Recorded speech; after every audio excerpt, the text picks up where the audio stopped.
I'm from Cainta. I'm Ilocano. But I don't like Marcos. Ayoko kay Marcos. The most corrupt president. Kahit wala si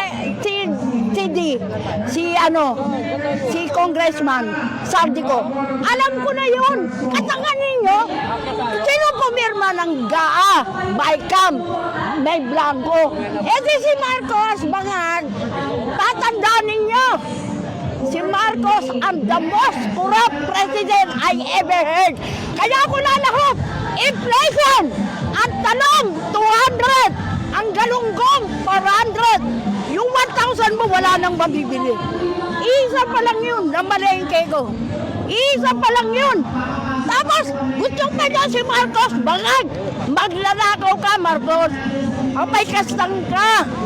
Hindi kita gusto. Binoto kita dahil kay Sara noon. Uniteam. Kung walang uniteam, di kita iboboto. Sabi mo pa nga, dama ko, hirap nyo.